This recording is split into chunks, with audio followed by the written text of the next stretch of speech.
Assalamualaikum warahmatullahi wabarakatuh. Perkenalkan, nama saya Septi Sarmila, NIM 2102225153. Di sini saya akan menjelaskan bagaimana digital governance dapat meningkatkan partisipasi masyarakat. Pemerintah mengelola komplain dengan difasilitasi oleh digital governance atau complaint management. Pokok pembahasannya ada 5. Yang pertama, pengertian digital governance dalam complaint management. Digital governance dalam complaint management adalah proses pengelolaan dan pengendalian yang menggunakan teknologi digital untuk mengelola dan meningkatkan kualitas pengelolaan keluhan atau pengaduan. Ini memungkinkan pengelolaan pengaduan lebih efektif, efisien, dan terintegrasi, serta membantu dalam mengumpulkan dan menganalisis data yang lebih akurat dan lengkap. Digital governance dalam meningkatkan partisipasi. Digital governance dapat meningkatkan partisipasi masyarakat melalui berbagai cara, seperti yang pertama, menggunakan media digital untuk sosialisasi dan informasi. Yang kedua, memfasilitasi komunikasi dan interaksi.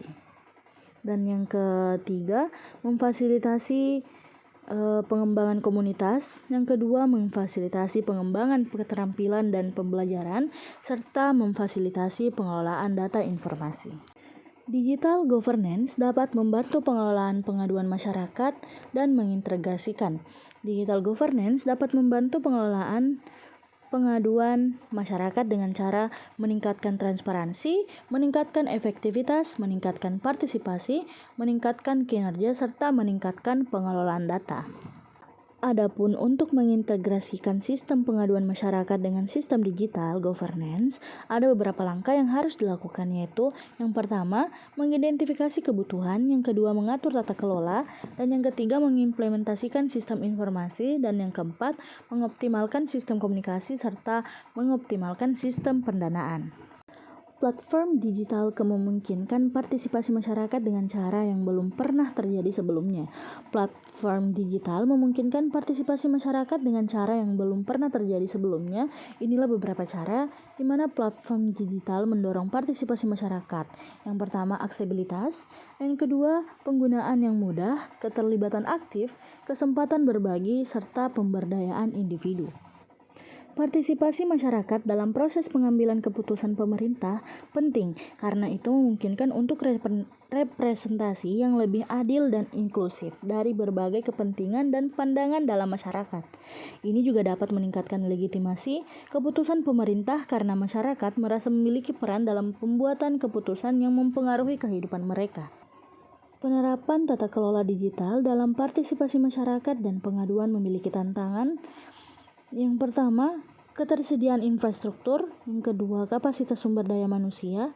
Yang ketiga, keterlibatan masyarakat, serta keamanan data. Selanjutnya saya akan menjawab pertanyaan dari teman-teman. Yang pertama, bagaimana sih platform digital dapat meningkatkan aksesibilitas masyarakat dalam mengakses informasi dan pelayanan pemerintah? Yang pertama itu ada akses informasi yang mudah, yang kedua transparansi dan keterbukaan, yang ketiga pelayanan publik yang efisien, yang keempat partisipasi masyarakat yang aktif, dan yang kelima pemantauan dan umpan balik, serta yang keenam inklusivitas dan akses untuk semua. Yang kedua, bagaimana partisipasi melalui platform digital dapat meningkatkan efisiensi pemerintah dalam merespon masukan masyarakat. Yang pertama itu pengumpulan masukan yang lebih cepat, yang kedua pemantauan real time, yang ketiga analisis data yang cepat, yang keempat pengambilan keputusan yang terinformasi, yang kelima responsif terhadap kebutuhan masyarakat, dan yang keenam peningkatan keterlibatan masyarakat. Dengan demikian, partisipasi melalui platform digital dapat efektif dan meningkatkan efisiensi pemerintah dalam merespon masukan masyarakat dengan memungkinkan pengumpulan masukan yang lebih cepat, pemantauan real time, analisis data yang cepat, pengambilan keputusan yang terinformasi, dan peningkatan keterlibatan masyarakat dalam proses pengambilan keputusan. Pertanyaan ketiga, bagaimana perbedaan pengalaman dan pengetahuan teknologi antara kelompok masyarakat yang berpartisipasi aktif dalam digital governance dan yang tidak aktif?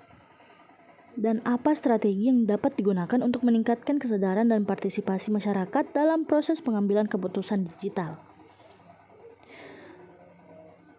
Kelompok masyarakat yang berpartisipasi aktif, yang pertama itu pengalaman dan teknologi yang lebih luas, yang kedua pengetahuan teknologi yang mendalam, yang ketiga kemampuan untuk beradaptasi dengan perubahan teknologi, yang keempat dampak partisipasi yang lebih signifikan. Sedangkan kelompok masyarakat yang tidak aktif, keterbatasan pengalaman teknologi, kurangnya pengetahuan teknologi, yang ketiga kesulitan beradaptasi dengan perubahan teknologi, yang keempat dampak partisipasi yang terbatas.